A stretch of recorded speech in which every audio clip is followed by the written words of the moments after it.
Ұсталық кез келгеннің қолынан келе бермейтін қасиетті өнер. Жер ананың қойнауынан шыққан кез келген шикізаттан кәдеге жарамды бұйым жасау мыңдаған жыл бұрын өмір сүрген ата-бабаларымыздың сонау замандағы ісмерлігінің дәлелі. Бүгінгі ұлттық мұраның кейіпкері Есенәлі Асқаров сол бір ұлттық дәстүрді жалғап келе жатқан шебер десек те болады. Ұста бұл бағдарламада халқымыздың тұрмысында ерекше орын алатын қамшы жасау технологиясымен бөліспек. Енді қамшы жасау үшін бірінші таспа тіліп алу керек. Мына қайысты көз мөлшерімен мынандай тіліп аламыз. Бұл 12 таспадан тұратын 12 өрім қамшы тобылғыдан. Сол үшін бірінші таспа тіліп алу керек. Ол үшін мындай қысамыз да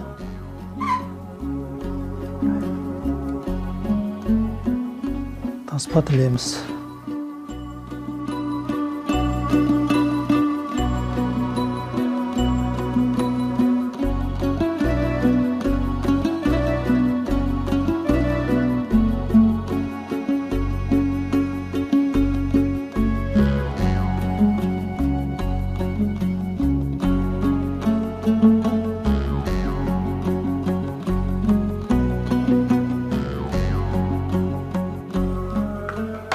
Міне алтыға бөлдім. Енді созып алам. Өйткені өретін кезде мына таспа кейбір жер жіңішкереді, кейбір жер жалпақ болады. Сол үшін созып аламыз. Енді мына ұштарын ұштап аламыз. Мұны түзету керек.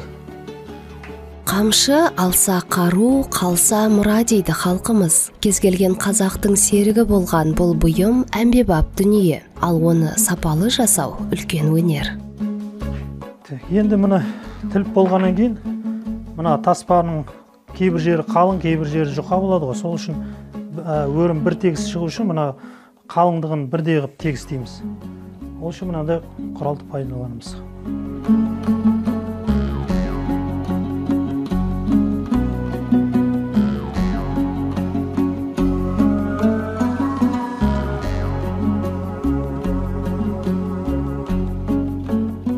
Қалыңдығын түзеттік. Енді осы 6 таспаны тағы да ортасынан тіліп шығамыз. Сонда 12 таспа болып шығады.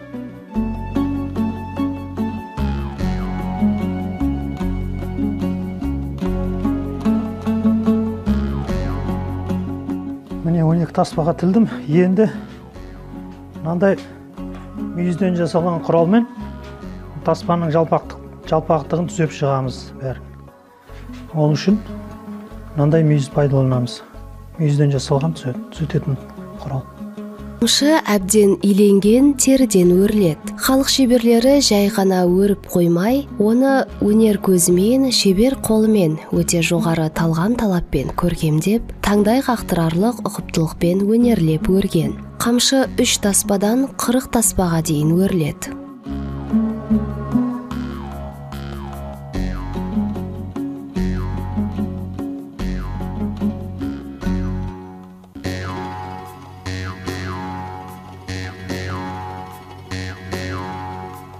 Мындай қалың қайыстан алдын ала дайындалған өзек.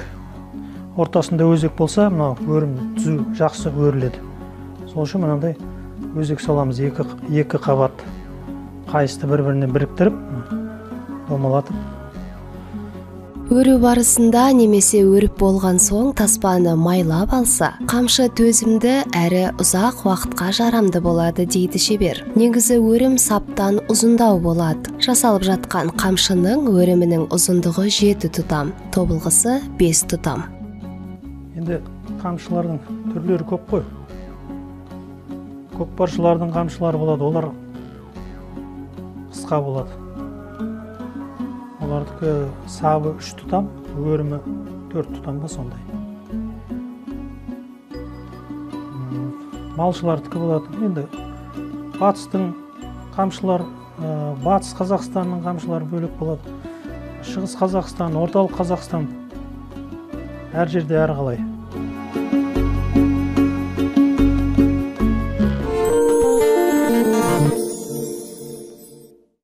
Дайын болған өрімді арнайы мүйізден жасалған 6 қырлы құралмен түзетеді.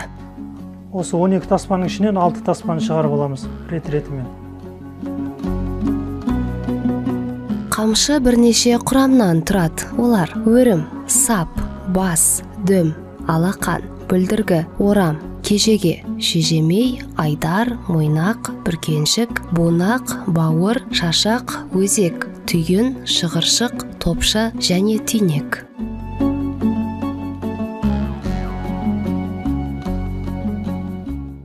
Ары қарай енді мынаны бірінші сызып аламын да, одан кейін мынаны жиектерін тігіп шығуым керек. Ол үшін мынаны тесіп алам алдымен.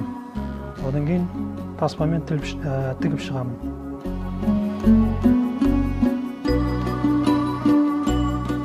Міне алақанға салып біттік өрімді.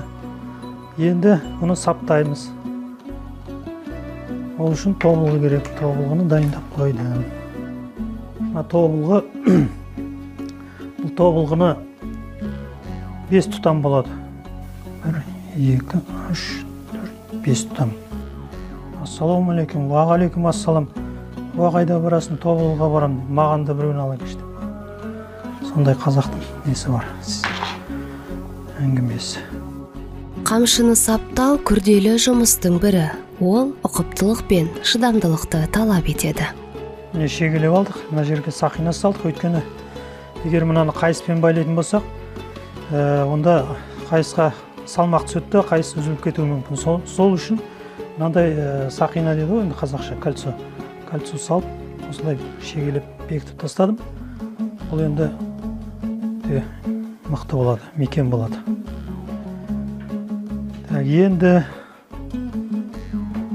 Енді мына жерде тобылғы мен алақанын таспамен тігіп шығамыз тағы да. Мынандай тәсілмен.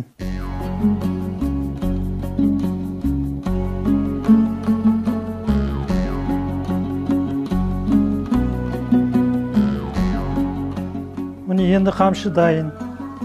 Сабы бітті. Енді оған бүлдіргісін тағуымыз керек.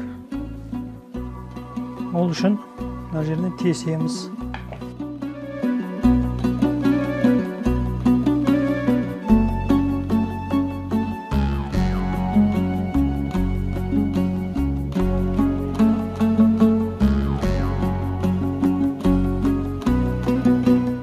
Енді бұл 12 таспамен өрілген, бұл дойыр қамшыға жатады негізі. Қамшылар жіңішке келеді ғой, мына сабы да жуан. Бұл бір жағынан қару болып келеді, бір жағынан сыйлыққа да жарайды.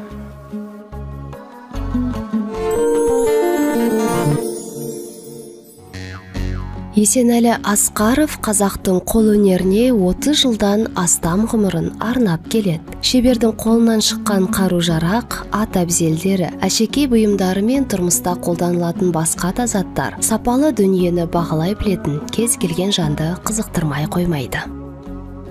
Бала кезімнен негізі осы қол өнеріне қызықтым, бала кезімнен. Аталарымыздан кісілер болған, ұсталар. Сол кісілерден көп тәрбие алдым, сол кісілерден үйрендім. Ағаш ұстасы болды, ер тоқым жасайтын кісілер болды. Аталарымыз. Сол кісілерден көп бала кезімнен сол өнерге қызығып, содан мектепті бітіргеннен кейін Абай атындағы педагогикалық институтқа түстім. Көркемсурет графика факультетіне.